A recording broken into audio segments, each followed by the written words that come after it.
હું હવે તમારી યારે નહીં રહી હું કંટાળી ગઈ છું તમારું ને તમારા મમ્મીનું સાંભળીને. જ્યારથી હું આ ઘરમાં આવી છું ને ત્યારથી મને આ સંભળાવા સિવાય મને બીજું કઈ મળ્યું જ નથી. હવે મારાથી આ સહન નહીં થાય. તને શું લાગે છે કે મારે તારી હારે રહેવું છે એમ? મારે નથી રહેવું તારી હારે. અને તારે બહુ એટલો બધો મારાથી ને મારા મમ્મીથી પ્રોબ્લેમ હોય ને તો આ ઘર મૂકીને વહી કેમ નથી જાતી? મને તે કઈ અહીંયા રહેવાનો શોખ નથી થતો અને મારાથી તો બહુ મોટી ભૂલ થઈ ગઈ. મારે આ પહેલા જ કરી નાખવાની જરૂર હતી. પસ્તાવો થાય છે તમારે યારે લગ્ન કર્યા ને એનો. આટલો બધો પાવર મારી સામું ન બતાય. તને એટલી બધો પ્રોબ્લેમ હોય તો વહી જા તારા ઘરે. ને આ ઘર છે ને એ મારા પૈસાથી હાલે છે, તારા પૈસાથી નથી હાલતું. એટલે તારે જાવું હોય ને તો વહી જા. હા તો હું વહી જ જવાની છું, બરાબર ને? હું વહી જાઉં ને પછી તમે ખુશ રહેજો. હા તો વહી જ જાજે. અને આજે હું સાંજે ઓફિસેથી આવું ને એટલે તું મને આ ઘરમાં દેખાવી ન જોવે.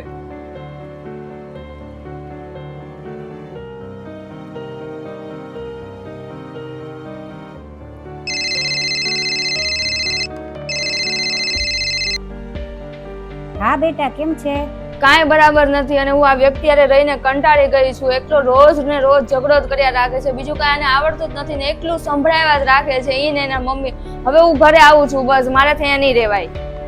અરે મગજ તો ઠેકાણે છે ને, થોડુંક વિચારીને કામ કર.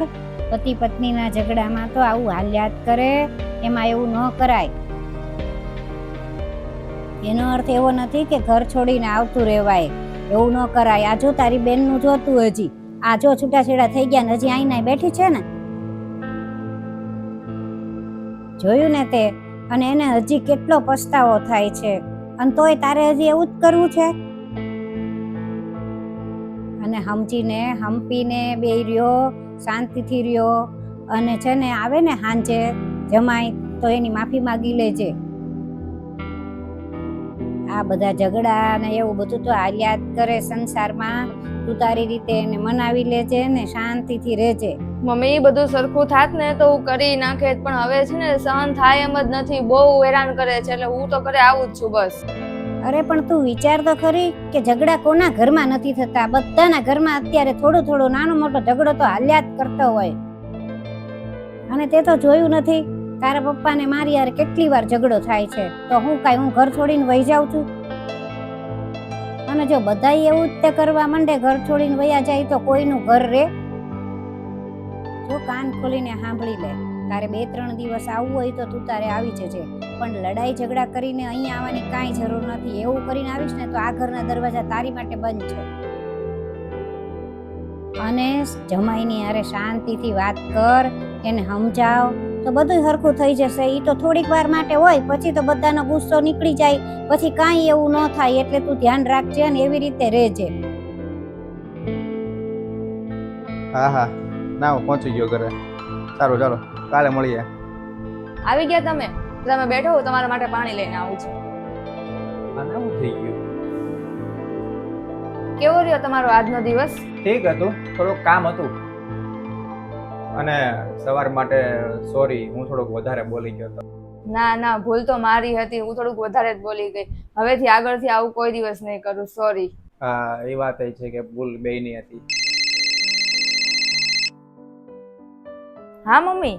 ઝઘડો પૂરો થઈ ગયો? હા મમ્મી, તમને કેમ ખબર પડી? મેં દુનિયા જોઈ છે, મને ખબર જ પડી જ જાય તરત જ તે. અને છે ને હવે તું આવું બીજી વાર ન થવા દેતી. ધ્યાન રાખજે અને શાંતિથી રહેજે. હા મમ્મી, વાંધો નહીં. સારું, હું મૂકું. તમે તમારું ધ્યાન રાખજો.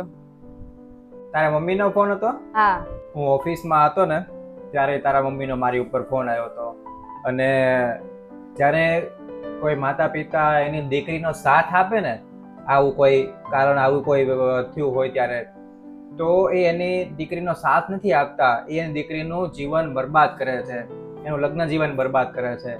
અને સાથ આપવાને બદલે એની દીકરીને સમજાવવી જોઈએ, જેથી કરીને સાથે રહીએ, એમ સાથે રહી શકે એના પતિની સાથે. એટલે આપણે બે જે અત્યારે અહીંયા સાથે છીએ ને, એની પાછળ જે કારણ છે ને તારા મમ્મી જ છે, કે જેના લીધે આપણને બેને એમણે સમજાવ્યા. હા, તમે સાચું કહો છો. આવા ટાઈમ પર છે ને છોકરીના મા બાપે એને સમજાવવા જોઈએ, એનો સાથ ન આપવો જોઈએ. હા, અને હવે કદાચ ભવિષ્યમાં ઝઘડો થાય ને, આપણે આમ તો ટ્રાય એવી જ કરીશું કે ઝઘડો થાય જ નહીં, પણ કદાચ કોઈ કારણથી, કોઈ પરિસ્થિતિથી બોલચાલ થઈ જાય એવી, તો આપણે કોઈ વધારે લાંબો ઝઘડો નહીં, પણ આપણે સમજવાની ટ્રાય કરીશું કે પરિસ્થિતિ શું છે, સમય કેવો છે. હા